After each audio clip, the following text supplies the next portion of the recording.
Welcome to Raji Murali vlogs channel. நம்ம அந்த பதிவில் பார்க்க போகிறோம் ஸ்ரீ கந்த புராணம். அதில் அடுத்தது 66வது தலைப்பு சேவலும் மயிலும் ஆனான்.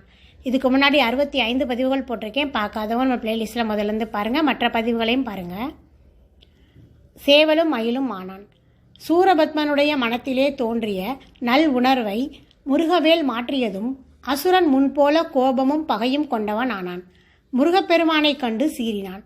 அவரை பார்த்து தலையை அசைத்து தோள்களை தட்டி ஆர்ப்பரித்தான். அடே, என்னோடு நேரிட போர் செய்ய முடியாது, உன் மாயையால் என்னை மயக்கினாயா? அழியாத உடலை பெற்ற என் மனதை உன்னால் மயக்கிவிட முடியுமா? அசட்டு தைரியத்தின் காரணமாகவே நீ இன்னமும் என்னுடன் போரிட நிற்கின்றாய். உன்னை என்ன செய்கிறேன் பார் என்று கர்ஜித்தான். பின்னர் அசுரன் மந்திரம் ஒன்றை உச்சரித்து மனத்திலே தியானித்தான். காண்போர் குலை நடுங்கும் வண்ணம் பேரிருளை தோற்றுவித்து அதனுள் மறைந்து ஆரவாரம் செய்தான். அந்த பேரிருளை கண்டு தேவர்கள் பயந்தனர். அசுரன் என்ன ஆபத்தை தோற்றுவிக்கப் போகிறானோ என்று அஞ்சினார்கள். தேவர்கள் பயந்ததற்கு ஏற்ப சூரபத்மன் இருளில் இருந்தவாறு பல தலைகளும் நீண்ட கைகளும் உடைய உருவத்தை எடுத்துக்கொண்டு தேவர்களை பிடித்து விழுங்க வந்தான். அவன் தோற்றத்தையும் எண்ணத்தையும் ஞானத்தால் அறிந்து கொண்ட தேவர்கள் ஓலமிட்டவாறு ஓடலானார்கள். நன்னினர்க்கு இனியாய் ஓலம், ஞான நாயகனே ஓலம், பண்ணவருக்கு இறையே ஓலம், பரஞ்சுடர் முதலே ஓலம், எண்ணுதற்கு அரியாய் ஓலம், வேற்படை விமலா ஓலம், பாவலர்க்கு எலியாய் ஓலம், பன்னிரு புயத்தாய் ஓலம், மூவரும் ஆகி நின்ற மூர்த்தியே ஓலம் ஓலம். இவ்வாறாக தேவர்கள் ஓலமிட்டு ஓடி முருகப்பெருமானை அடைக்கலம் அடைந்தார்கள். சிவகுமாரன் வேலை எடுத்து சூரனுடைய மாயையை ஒழித்து அவன் மார்பை பிளந்து வருமாறு எரிந்தார். கோடி சூரியர்கள் உதித்தாற் போல ஒளி பொருந்திய தீ ஜுவாலைகளை உமிழ்ந்து கொண்டு பாய்ந்து சென்றது வேல். அதன் வேகத்தால் உந்தப்பட்ட காற்று பட்டதுமே பேரிருள் விலகியது. சூரபத்மன் தன்னை நோக்கி வரும் வேலை கண்டான். அதன் சீற்றத்திலிருந்து தப்பி அதை அழிக்க எண்ணம் கொண்டு கடலின் நடுவே சென்றான். பூமிக்கும் ஆகாயத்துக்குமாக உயர்ந்து மாமரமாகி நின்றான். அதனுடைய கிளைகள் அண்ட முகடு வரையில் நீண்டு இருந்தன. வேர்கள் பாதாளம் வரை சென்றன. மரமாகி நின்ற சூரன் தன் உடலை குலுக்கினான்.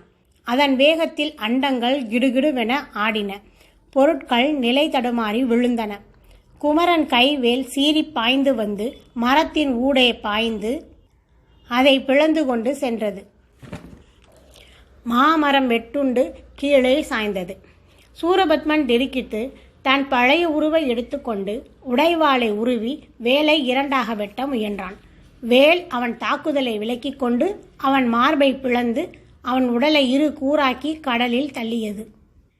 பின்னர் அது எம்பெருமான் திருக்கரத்தை வந்து அடைந்தது.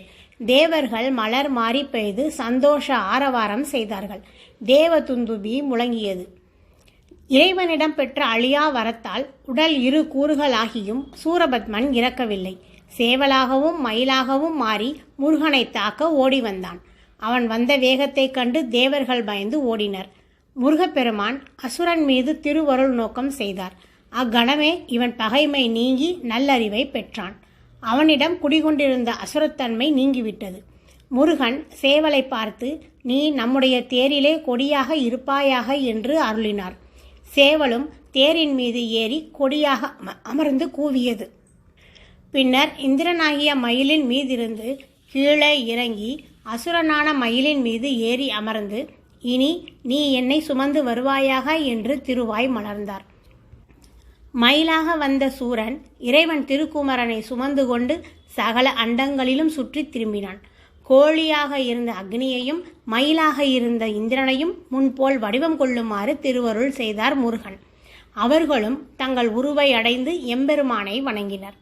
சேவலை கொடியாகவும் மயிலை வாகனமாகவும் கொண்டு சிவபாலன் அருளிய திருக்கோலத்தை அனைவரும் கண்குளிர தரிசித்து ஆனந்தம் அடைந்தார்கள்.